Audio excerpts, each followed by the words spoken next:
So, welcome today for this another episode of Tuning In with Tony. Keep looking up. What is all that about? I got this roughly about a week ago, and it just been developing over the last week of how important it is to look up. And we're going to really dive further into this to see what this really means and the significance of why it's important. Well, today's color, by the way, is purple. And the theme itself is all about faith. It's all about just trusting in something that you have absolutely no evidence that will happen, but you just trust. It's that faith that we have inside that something will happen. I mean, your kids have faith that you're going to raise them as well as you can, as well as they can. We trust so many things over the years, and it is essential that somewhere down the road that we realize that sometimes humans can't always be trusted. Not much faith in that sometimes, but there's always something you can have faith in, and we're going to talk about that a little bit. The whole part of all this is, let's start from the very beginning as far as why it's important to keep looking up. When we look at a physical perspective, we see Tony Robbins in a lot of his presentations. If you look at the way his posture is, it's always up and it's always straightened out. And one of the things that he said in one of his talks was Harvard did a study for about 100 and some odd people. And what they asked them to do was just simply come in and for 2 minutes, just 2 minutes, do a stance so that their back is straight and they're looking up a little bit. It's almost like the Superman pose. You know, the one where you have your hands at your hips and your back is straight and you have that and you hold it there. And it's almost like yoga. The importance of yoga isn't just the movements and having one leg and one arm on top of each other or whatever. It's to hold it for X amount of minutes. It's the holding that's the power. We're going to talk a little bit about that today too. But they asked these people just to hold that Superman pose for 2 minutes. And that included men, women, anybody. And what they found was after they did the pose, they did a blood sample. And they realized that almost all of them had a 20% increase in testosterone. Right away, in 2 minutes, just by the stance. So there's no meditation, no nothing, just the stance, just the physical stance where you're standing up and you just have that. You pretend you're on a building, I guess you could, but even with no visual, just the stance itself when you're looking up had this remarkable stance. So what they found was even gazing at the moon, in that way, because you got to look up, or gazing at the sky, somehow there's answers there. When we go to the beach, we never just look down at the sand. Think about it. Most of our insight, when I go to the beach anyway, I see this all the time, is I'm looking at the waves. So I'm looking at the horizon. Maybe not so much looking up to the sky, but I'm looking at the horizon, like straight ahead, looking at the waves. And whenever I have any questions or anything that's going on, it just seems like there's answers in that. But if I look down at the sand and, the garbage and all this stuff that sometimes are on the beach, I don't need to get anything. And I'm pretty connected. I consider myself pretty connected. I don't get anything when I do that. But as soon as I raise up a little bit and look in the horizon or above, that's when it starts coming. That's when it just starts really coming in. So I always ask the question of why everything. I always seem to challenge spirit in many ways because I want things to be real for people. It's one thing to be able to say, well, if you do this and that, this is going to be the result. But I always ask why. Why are we doing this? What is the power in meditation? We know that it's a huge benefit, but what is the big deal about this? So they say that the reason we're getting more when we look at the horizon or above is that, and I quote, we have been engineered to see past ourselves. We are engineered to see past ourselves. And when we look down, we just see our feet. We see the immediate surroundings, and it doesn't really do anything. So you put yourself, instead of seeing past yourself, you're seeing yourself and whatever's around you. And this suggests that it is you, the body, that is now battling the world. That's kind of a hidden message in there, if you look down. So we're engineered to see past ourselves. But when we look up, it's almost like we seem to get more. We realize that we don't know what it is, but we realize that there's more to us when we look up. People that are asking, even people that don't really believe in many things, when they are asking for, oh, please, energies, or, some people will say, please, God, make this happen. They look up.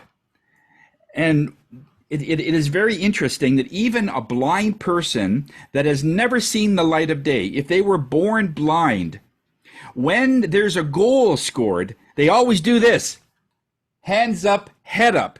But they've never seen other people do it. It's just natural to put your hands up and you look up. Very few people, when they're in victory, look down. Have you noticed that? Okay, so it's in our DNA, it's in our energy, way past our DNA. It's just in all things, all living things. When we look down, Spirit is saying, we then see how far. Let's say you're at a very high altitude, okay, and let's say you're afraid of heights. You're at a high altitude, and one of the first things they say is, don't look down. And the reason being is because when you look down, you see potentially how far you might fall. So it brings in fear. But when we look up, we see how far higher we can go. Huge distinction there. So recently I had a client, speaking of heights, I had a client recently that was just came back from a Mount Everest excursion. And she said it was an absolutely amazing experience. At one point at base camp, where everybody starts, she looked up at the mountains and the vastness, and just see how large everything is. And she says it made me feel so small, seeing all these huge mountains. And then right when she said that, she said, but then something occurred to me, that I was in front of the mountains, and she was getting that the mountains and her are the same thing. And so there was a very short-term conflict there. I was thinking, what do you mean? Look how large you are. Look how small I am. But I says, our energy is not measured by how our physical size grows to. It is what is inside. So when we are looking for mountains outside of us, that is part of the flaw in the way we're doing things, because we should be looking at the mountain inside of us. That's the thing we need to climb, because that is the same energy. It isn't the size, the physical size, because you are a contributing person in all of what's going on. So when you see that, this is how that you're being measured. The journey is not to find the mountain outside of you, but to find the mountain inside of you. Now, it was interesting that this week I came across a poem that sort of really highlighted this. It's one that I think I've used before, not the poem itself, but the author, Ellen Everett. I think she's in Texas. Part of her poem says this: don't consider yourself small when you look up at the stars and the universe. Instead, you are a contributing individual, harmonious with the rest of creation. Sometimes we feel we lost that innocence. We wonder if we have been tainted by the aches and the troubles that coexist being human. Have we lost our enchantment for the simplicities in life? When the night comes, I don't even notice the fireflies anymore as I did as a child, or look up at at the spot in the Big Dipper to try and spot the Big Dipper, or thank the stars for their light? Or do I just simply get out of my car, walk to my apartment, not taking any notice of anything except darkness? When we look down, this is one of the reasons that just energetically we are not designed and engineered to look down and be small. We're engineered to be large, not in size, but in impact. The fact that you are here, you have work to do, you have an impact that you're going to make. And for the spirit of the way spirit sees it, it's a huge contribution. Some people don't think that they are contributing very much because they seem to be keep looking down. And if you look at anything that's in our society, you're looking at your computer. A lot of times you're looking down. Think about it. You know, your chair might be a little higher and you're looking down a little bit. You look at your phone and you're looking down. And we see people that are crossing the street. And if you look at people that are just waiting for the light to change, all right? As soon as you wait for the light to, just watch for the people's eyes. Everybody looks down to make sure they're not going to trip over something, want to know where their feet is. But that it didn't used to be like that. And I remember going back, you know, my day where, you know, 30, 40 years ago, everybody had, they were all looking straight forward. And it's just an interesting observation. And I don't know what it means. It's just more of an observation than anything else. But I've noticed that because of our devices, because of the way we're now being conditioned, and the women that are being, not women, but the kids that are being conditioned, they're all sort of looking down all the time. And so this is what we want to sort of look at today. The story is told about a woman and a man that met.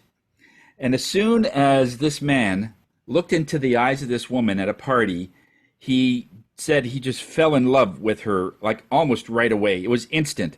Somehow there was this attraction that he just couldn't explain, and he was intrigued, and he started going up and talking to her, and he just had an amazing time with this person. He had so much to talk about.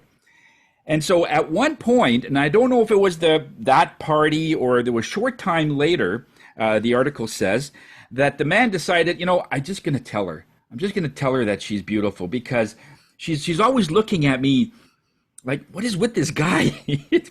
Why is he, you know? And he says, I'll be honest with you. The first time I laid eyes on you, I just fell in love with you.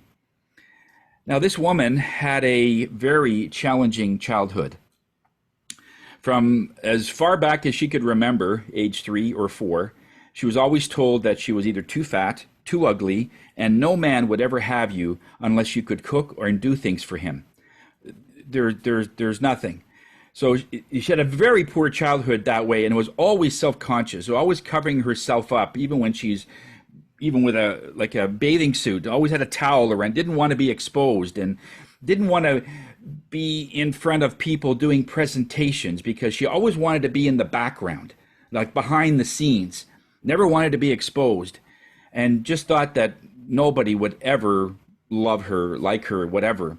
But this person just fell in love with this authenticity of this woman, but she didn't accept it. She thought he has an ulterior motive. I don't know what's going on with him. I can't explain it. How could somebody love me? And so based on her history, her past, because she brought all of that forward, all of the pain, all the challenges that she had, and whatever lessons that she learned, I don't know what they were, but the article didn't specify. However, where she was at this point in her life, she just didn't accept it. In fact, every time he said it, I really love you. Now, that sounds like a genuine statement, but for this person, it was like almost hurtful. It was almost insulting. Why would somebody patronize me like that? He probably wants something. Like, I don't make a lot of money, she's thinking to herself, and just went through all of the checklists of why somebody would want to be with her, because she kept finding flaws in herself.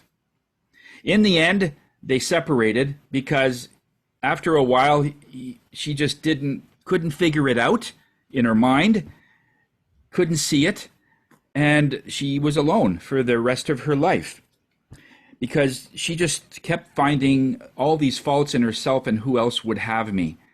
And then it was interesting that after a few years, she kept saying, "Where is Mr. Right? There is no Mr. Right." And so I think the lesson in all of that is, instead of finding Mr. or Mrs. Right, maybe you could be right. You could be okay. And then you'll be joined with somebody, because it was right in front of her, this amazing person, and all he wanted to do was take care of her. But she couldn't see it because she was so wrapped up in her own darkness, because she kept looking down at herself. So it's very important when we're looking at these things to look at what this is going to do to you over the long term. I was reading an article. This person has published a few articles, and I think he has a small book out and it's called NDE. It's a near-death experience, when a person actually dies on an operating table and they're clinically dead for, let's say, 3 minutes or 5 minutes or whatever the time is. Then, Spirit says your soul does come from the room, and you look down at your body. We hear stories like that all the time, where a person is clinically dead, and then they come back. Well, this person, when they came back, they had an amazing story. And in one of the excerpts that he says, I wrote it all down, what so-called spirit told him when he was in this altered state. He wasn't in his body at the time. He says he woke up and he was all of a sudden on top of a large building, and the city looked very dark. And in the middle of the city, he saw this egg-shaped structure. It was massive. It was like 4 or 5 stories high, egg shape. And he says, "What is that?" And then a voice came to him and says, and I'll just read it so that I get every word. He says, "This is the result of choices. All choices have unintended consequences. Some are good, some are not so good. But even if it's good, if you feel you're making a choice, there's always going to be some element of a surprise. Oh, I didn't realize that choice resulted in this." Sometimes we see that. "Many potential futures that I had," he said, "is now waiting for me to make a choice." It's all about making a decision on what you want. And it always has to do with something, whether you are looking up at yourself or looking down at yourself. It says, "Have faith in the grand design, which is essential to preserve life. All the force you'll ever need is found in your art and the ability of letting go. Always live life in celebration," this voice said, "for the individual spirit, for your individual spirit. For no one and no thing can stand before the brilliance of a truly naked soul. Pay more attention to your relationships, your friends, your family, people you love, and be gentle with everyone as I am gentle with you. Because this is a result of a prayer that you made one day in the midnight of your soul." So that really tells us that when we are speaking with Spirit in some way, a lot of times we go through some very difficult times and not sure how to get around it. So whether it's a request or whether it's a prayer or something that you're saying that this is what I really need, there's a guardian angel beside you that hears every word. And they can't intervene, they can't interfere, they just have to wait until they're called upon before they can get to whatever you ask them to do. And even if you don't believe it, it doesn't matter. It's still assigned to you, whether your belief is there or not. But if you realize and you can connect to that, realize, okay, if that is the true, this is what I'm looking for, this is what I want out of life. And you just tell that person or tell that energy, and they'll get right to it. when we look up, there was another study done with Joe Dispenza. I'm not sure if you know him. He's in many of the social medias and so on. But there was one study that really intrigued me. He says, when we look up in our gratitude and body, our whole system changes automatically as we do this. He took 117 people and he asked them to do something for 15 minutes 3 times a day. And it was simply to be able to be in a stance, look up, and be grateful for something. And he says he had quite a challenge, because some people, I don't do that, like they're just in this rut. And these are students.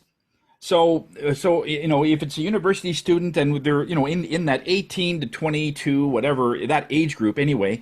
And so they're looking at changing their thoughts. What does that mean? We just want you to change your emotion, because you want to be able to measure if that's going to do anything to your body. So they took a sample of their blood before they did any of the study. So they had all the records.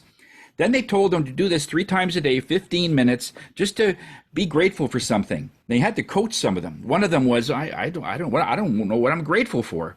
I says, well, you're in this university, so you have education. There are some people that can't afford to be where you are, or can't be where you are. Do you have food in the fridge?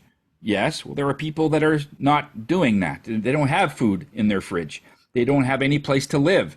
So can you go to the most basic part and just be grateful for something, anything? And what they found was, after about 2 months of doing this, they measured their blood again.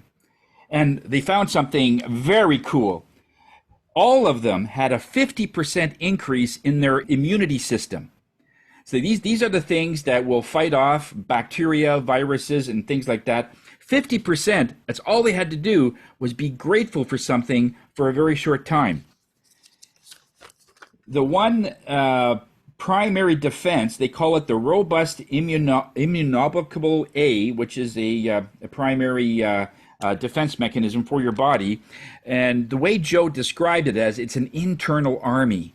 It's almost like you have an army inside of you. When you're thinking gratitude, your whole body takes over, and then whatever is in there, any kind of bacteria, you fight it off. You have an incredible amount of sustenance that way. He goes on to say, they were continuing, that some people haven't had back pain in the beginning, and some even at this early age, which surprised me, like an adolescent with these back issues and other issues, but I guess it happens. And some of them had inflammation. They were going away.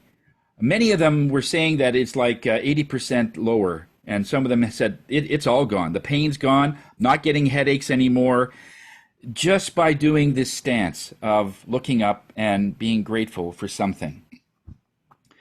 What it came down to is thoughts make your health. If you look up, your health increases, gets better. When you look down, your health starts to go down. Now, I know it's a very simplistic conclusion, but they looked at all facets of how this went, and it was all pointing to the same data, that when we look up and we feel grateful for something, and even if you don't do anything and you just look down without even feeling bad, your health starts to decline. Very interesting study. So that's what caught my eye.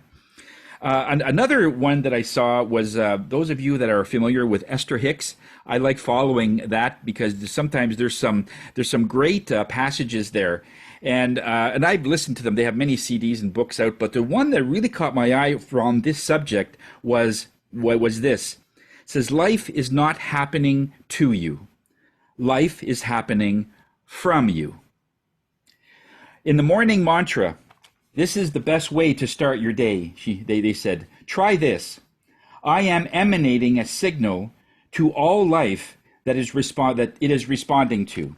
As I look up and thank the universe for another day, I decide that today is going to be an amazing day.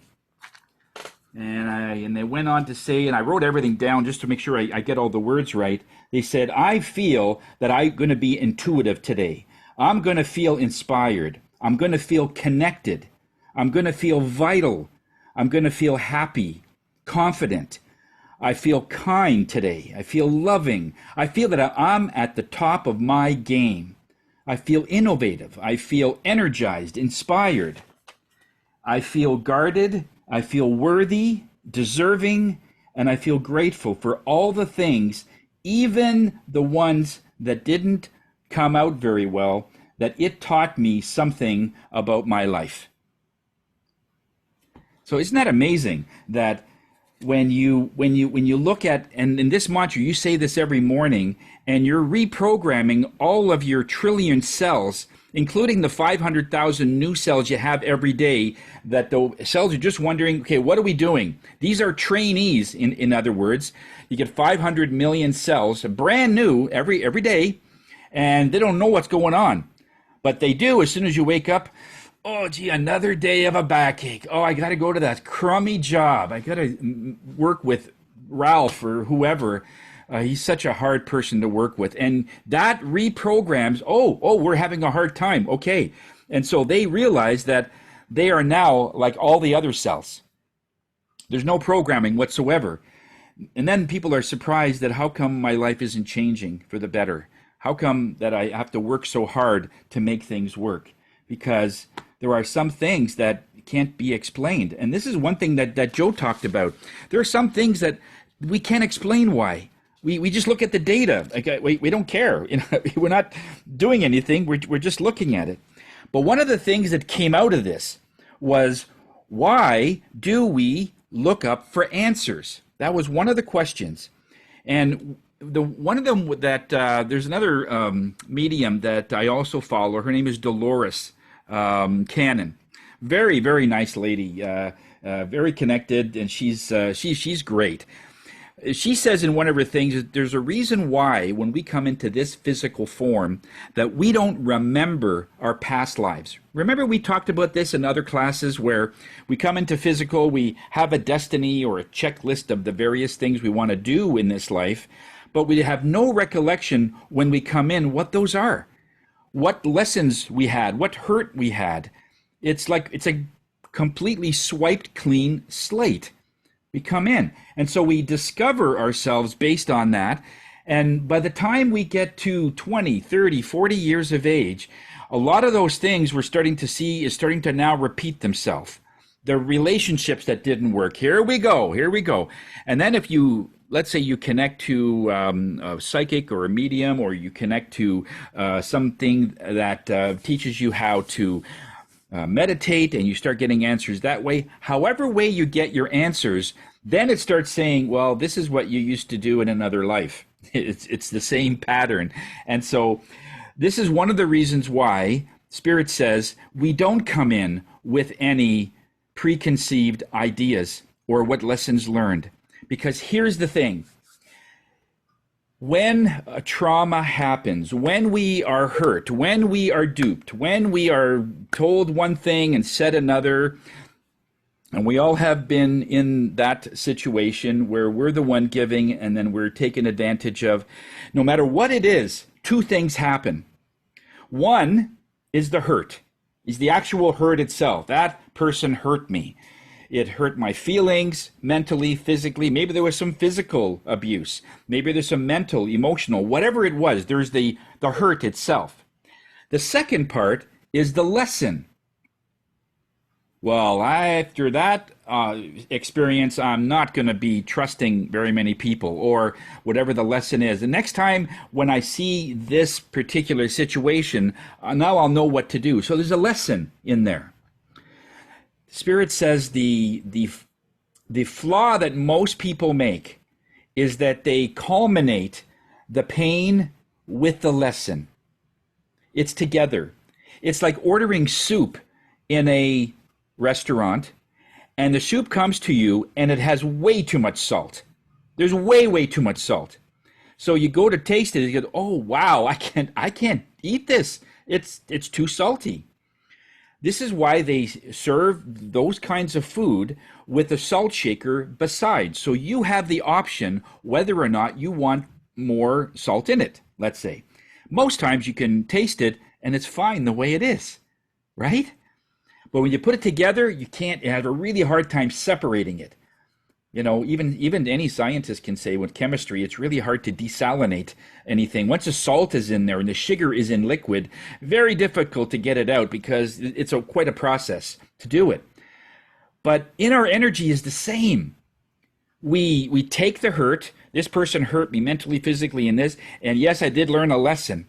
And so what they're saying in this exercise, they want you to do an exercise is if something is really bothering you, I mean, it just digs you every time. That thing that happened, the incident, whatever that happened, it comes up and it hits you. And you'll notice that it is hurt, but there's also a lesson in there. Every single trauma, everything has a built-in lesson. They're saying what you need to do is list. And they're not doing it in a lot of detail. It's just more to get your energy to list the hurt, mental, physical. Don't go into any detail because we don't want you to go down that rabbit hole, right? Just list it. There was a mental, hurt there, physical. They hurt my name by telling other people that I was something I'm not. Whatever that was, all the hurt. Then on a separate column, a separate list, what did you learn? And you'll find that that is a little different energy than the hurt, because the lesson is what Spirit wants you to more partake in. How many people here still have their grade 3 notes from school? Why not? Why do you? Yeah, so one person put up their hand. Okay. But do you look at those notes? All right, grade 3, maybe grade 4, grade 5, kindergarten, do you keep all those? All right. Now, why is it that we don't do that? Because that was, at that time, a lesson learned. But then, as we advanced in all the upper grades, we learned other things that we applied the older lessons to get more sophisticated lessons. Like now I know your arithmetic, you know your alphabets. Now we need to make words. Then we need to make sentences and paragraphs. So we don't go back because it's so basic. But when people are going through hurt, it's amazing how they are repeating those same patterns in hurt. This is how he hurt me. Had one recently, a client where we had told them to try and separate the hurt from the lessons, and then she did that. And I said, try to just put the hurt to one side and just focus on the lessons. And she says, well, what they did was inexcusable and unforgivable. And Tony, you have no idea what they did to me. Says, this is not a question of what they did to you was justified. More than likely it wasn't. Anything that was done to you that hurt you, regardless whether it was physical, mental, or even a comment that was made, is not justified. So this isn't a contest. This is about taking whatever happened to you and what did you learn? Let's focus more on the lessons and how that could be applied to something in the future.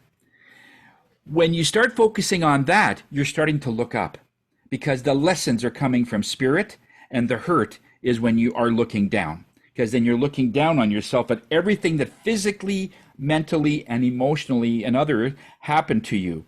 And then that's like a record player or a recording. It's just again and again, and it's almost like it's abusing you every time you think about it. So we don't want to delve too much into the hurt. We just want to be able to separate it from the lessons. What have I learned? And some people will say, I've been through this so many times, and these are people usually in their advanced years, 80 and above. That's when the wisdom really kicks in for many. He says, I've learned that it doesn't matter. I don't care how I look. They can take me the way I am. I'm a grandmother, a great-grandmother, whatever. What you see is what you get. They don't like it, tough. But they didn't start out that way. But they started to realize that the hurt was constantly bringing them back to a certain dimension, back to a certain energy. And it was always hurtful. So they didn't have to learn anything from, but when they looked at the lessons, what have I learned? How can I apply this to make sure it doesn't happen again, or it doesn't happen to my family? Yeah, then that's what kicks in. So just to try to take those two and separate them, you might find a much better way to do that. Another study was done just to go back to the physical stuff as to why we are looking up and how that transcends to health. They took an advanced meditator. This is a person that either they didn't really describe where this person was, but they were a master at meditation. They could control their body, control their breathing, control their heart rate at a very beautiful level, and it could have been one of the monks. In any case, it was advanced. And what they did was they asked this meditator person to go into a zone, and however long it took them, and whenever they were done, if they could get a blood sample or a part of their blood. And they agreed. He says, okay. So after his session, they drew out a little bit of blood, and they started to, because they asked permission if they could give it to other people that are sick. And they did. And as soon as they put that blood from this meditative person into a sick person, within 24 hours, that person showed amazing results. Because the blood is like boosted. It's like putting NOS in your car. It just boosted everything. Because the blood can be programmed. And as we saw with Esther Hicks, when you start programming your thoughts, that eventually gets into your bloodstream and gets into every organ, every bone, every cartilage, everything in your body. And that takes a little time to master that. But when they took that very potent blood and just simply injected into somebody, and they didn't even know where it came from, they showed remarkable improvements in their health. So what does that tell us? It tells us that your thoughts, again, can improve your health by simply looking up, by simply looking at something greater than yourself.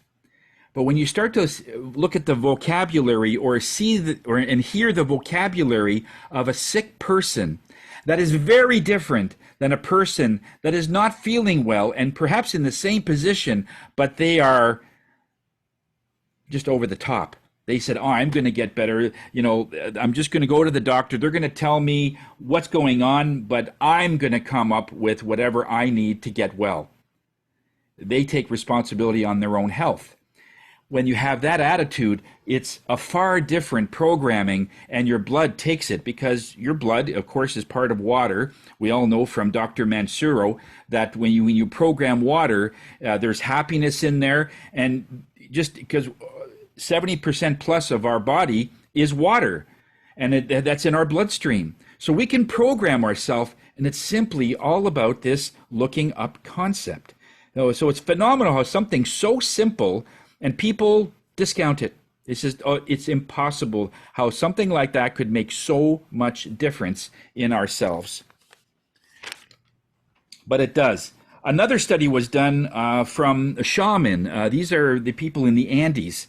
And their belief, when they interviewed them, is that there's only one disease and only one cure in their culture. They're very advanced people, and these are people, of course, that are living 100, 120, 130 years, and they're all very healthy, and they only see one disease. And it's all about a certain energy. But when they compared it to North American model of how we look at disease, we have 150,000 diseases with the same amount of protocols and treatments to treat those diseases one at a time. But the shaman looks at it very different. They look at it as illness is only one thing, and they call it ani, A-Y-N-I. You could look it up. It's all there. It's a huge story about that. But just to give you sort of an excerpt of what that's about, it's all about balance. You're out of balance with something. That is the disease. When you are fighting something, someone in your head, there's a conflict. You're out of balance.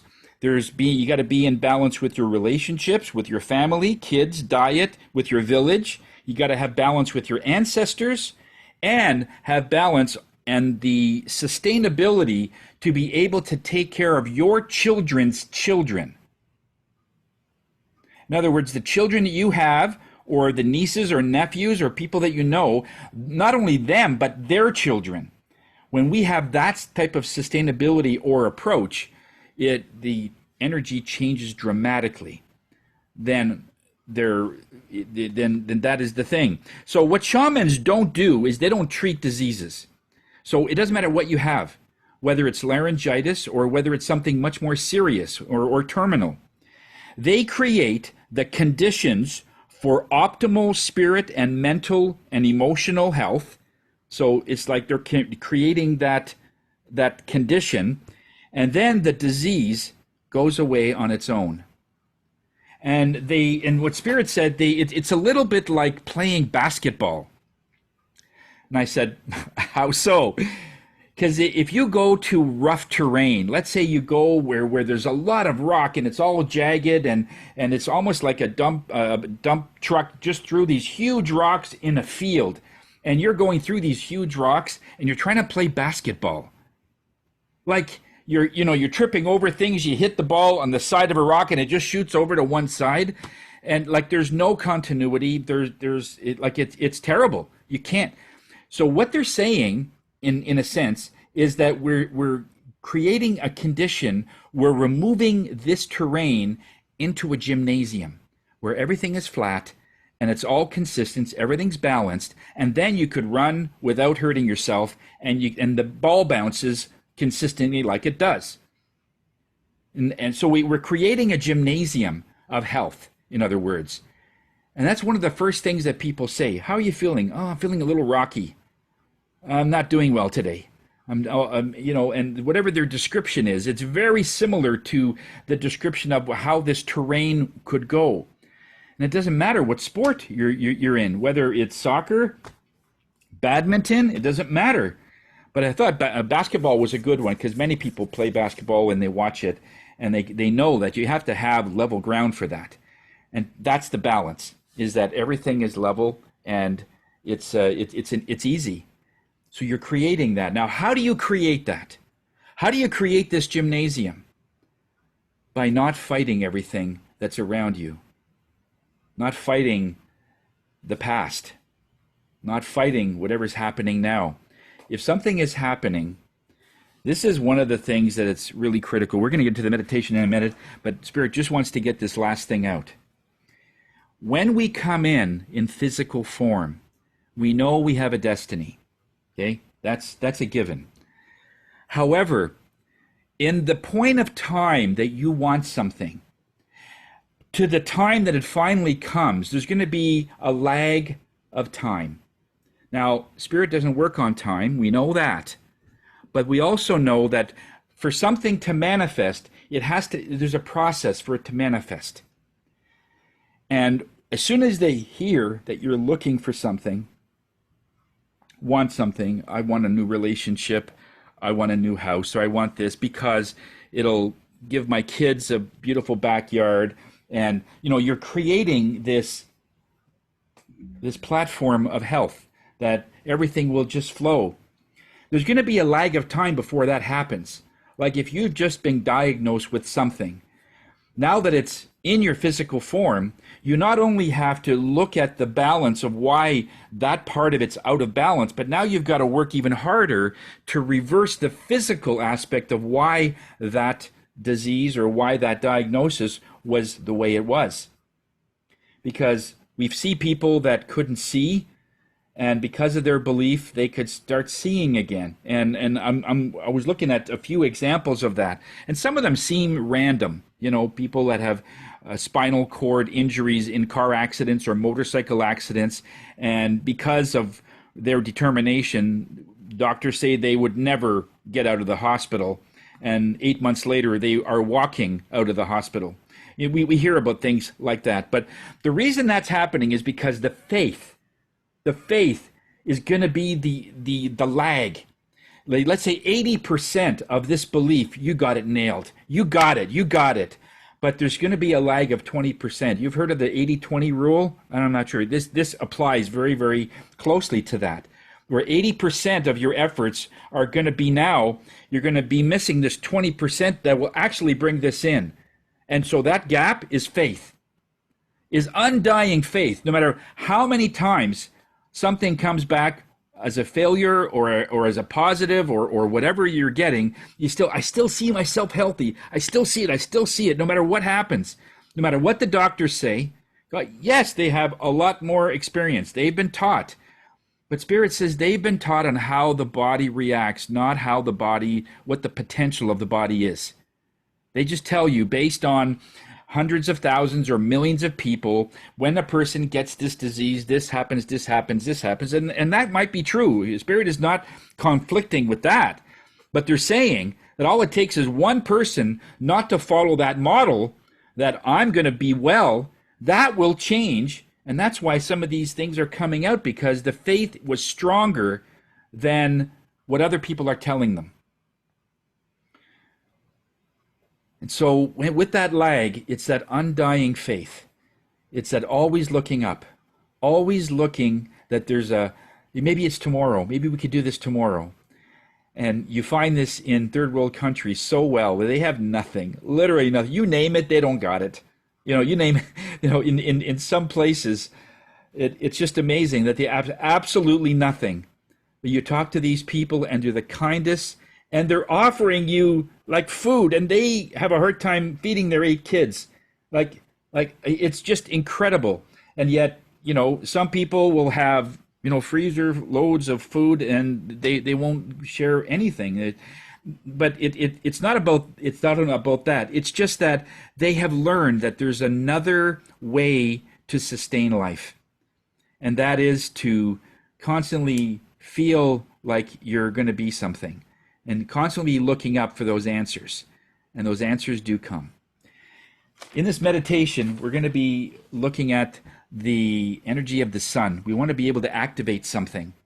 So I'll play the video. Those that are lying down and they're not seeing the video is okay. I just want you to pretend or visualize that you're on the beach or you're in the forest somewhere, and you're lying down and you're looking at the sun. Because this is the only time you can, without having any damage to your eyes, is doing it, in your visual. So you're looking at the sun.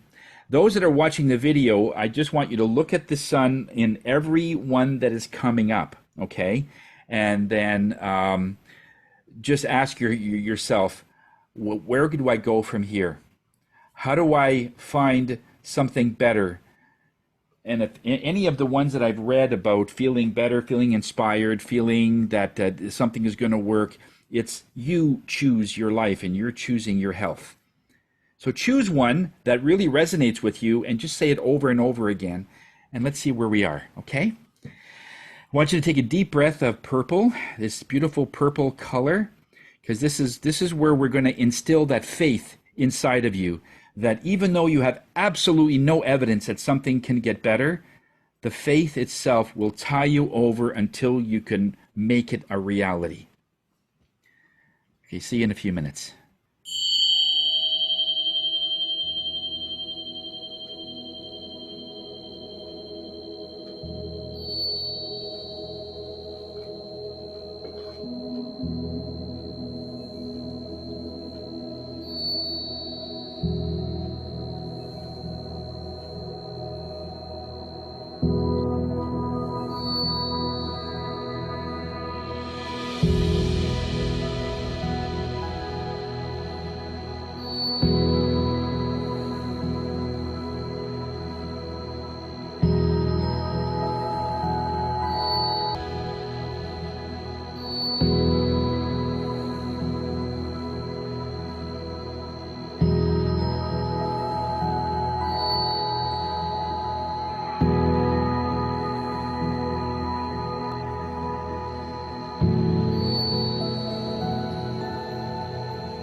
Take your time.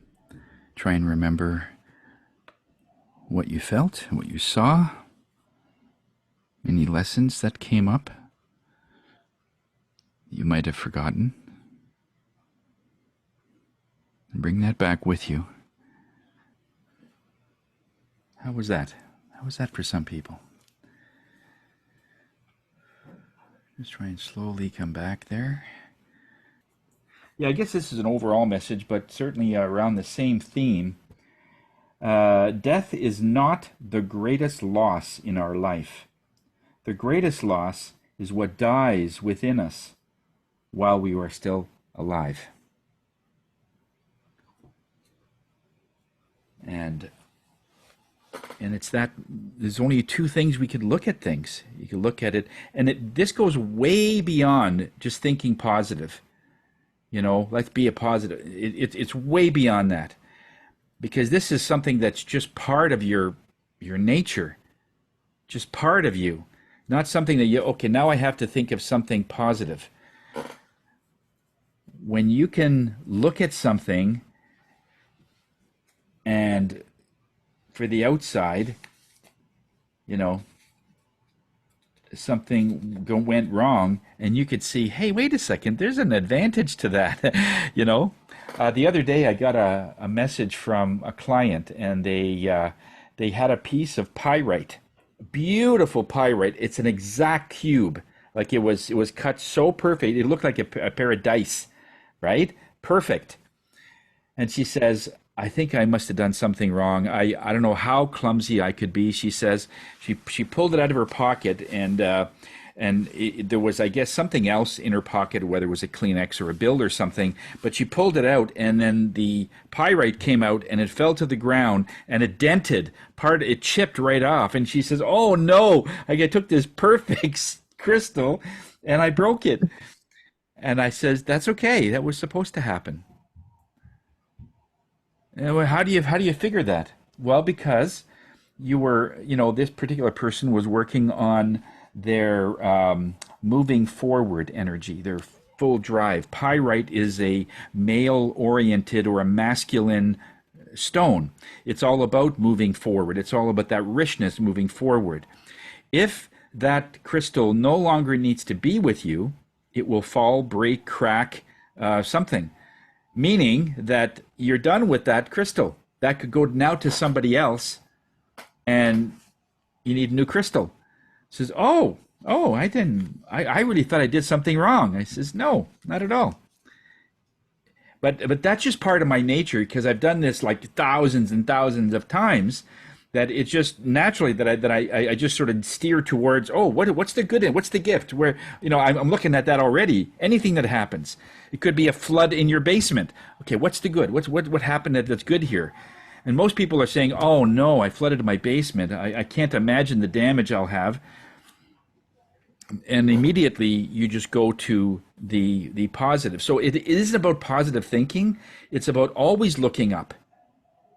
And it wasn't until recently that I'm on my phone quite a lot as well, and I'm starting to realize my mind is down, my head is down. So I'm thinking, well, how can I use my phone and have it where I'm looking up? That's going to hurt my arm. I always keep putting it up. So anyway, it's kind of comical. So Spirit says it's sort of it's more of a metaphor. It's not you're looking at your phone physically always down, but a lot of people, when they look down, that's their life. But when you're doing it incrementally, it isn't that with you. So don't take it so much that it's literal. Okay. But yeah. So did you find this helpful?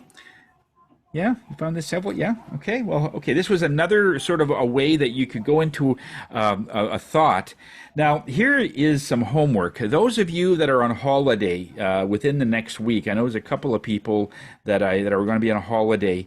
Your homework is take at least 10 minutes a day by yourself. Just go off to one side and just look at the horizon or above for at least 10 minutes. It needs at least 9 minutes, but if you can do 10 minutes or more, any more is better, but at least 10 minutes. and see how you feel. Don't have to say anything to yourself. You know, you could if you want to, but just as an experiment, because what Spirit says is just by looking up without saying or thinking anything, you're changing your physiology. Find out if that's true. Okay? Find out if that's so. That's your homework for this week. So every day, just go out in your backyard, or if you're going onto a campground, or if you're on the beach somewhere, or in the mountain, or you're in trees, just take a day and just sit on a stump or sit on a rock or something, or on a bench, and just look up for at least 10 minutes. Not say or do anything, and then just do a before and after sort of feeling. You know, you feeling okay, you do a little inventory of how you feel, and then after 10 minutes, take another thing and how you feel. If you had a situation where you didn't have an answer, sometimes that is a very good way to find answers. I'm just going to go in because there's this one little project that I'm not sure how I'm going to attack it, or how I'm going to not attack it, but how I'm going to do this project, because it seems that it's all over the place. And so I have a question about that. So you just say, okay, I'll just go in with this question. How do I start? And that's my main question. And you look at the horizon or above for 10 minutes with that question. How do I start? Very simple. And see at the end 10 minutes if you've caught anything. You don't have to close your eyes if you don't want to. This is all about physical stance where you're actually looking up. All right? Once you can do that, and you could prove to yourself that, you know, something changed. I don't know what it is, but I did get some answers. Know that if you do the visualization, and you do the different breathing techniques, it's just going to amplify that. Spirit just wants to show you that just simply looking up physically will help. It'll help your health. If you're having an ailment, let's say whether it's as simple as your back is sore, or there's something else going on, like you're maybe pre-diabetic, or if you're going through some kind of challenge physically, then just say, okay, I'm just going to think about this particular organ or this particular part of me that are having this challenge. And I knew from what Tony was saying, it has something to do with balance. Because because there's no way we could look at 150,000 diseases with 150,000 plus treatments and so on, okay? But let's just go one-on-one. It's one disease and has one cure. So it has something to do with balance of whatever it is. And so just think about that. There's an organ that's out of balance. So what's going on with that? And look up and just see if you get any messages, okay? You might see fruits. You might see you might see a person running. You might see a person, maybe going to bed earlier. I don't know. I don't want to put any preconceived ideas in you. So thinking that, I have to think this way. No, because it's going to be random. Everybody's going to be different because everyone's going through a different phase in their life and the different challenges that they're going through mentally, physically, all that. Let's see if it makes any difference. Let's post something on the Facebook site and just give us some feedback as to how this is going for you.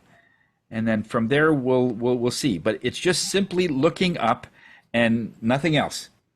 And then having this, what's going on with my pancreas, or what's going on with my prostate, what's going on with my heart, what's going on with my lungs, whatever it is that you're going through, if you have bronchitis or whatever, okay? And let's meet back next week, and we'll see how this works. Okay, thanks everybody. It's been great to connect with you again today, and have yourself a great weekend. We're going to have a pretty good weekend as far as I can see with the weather. I'm going on a little motorcycle tour tomorrow with for charity, so I know that's going to be good, because whenever I go out, it doesn't rain when I'm motorcycling. It usually rains when I get home. And that's the attitude, right? So it always happens. So, okay, take care, guys. Love you all, and we'll see you next week. Okay. Thank you, Tony. Bye-bye now.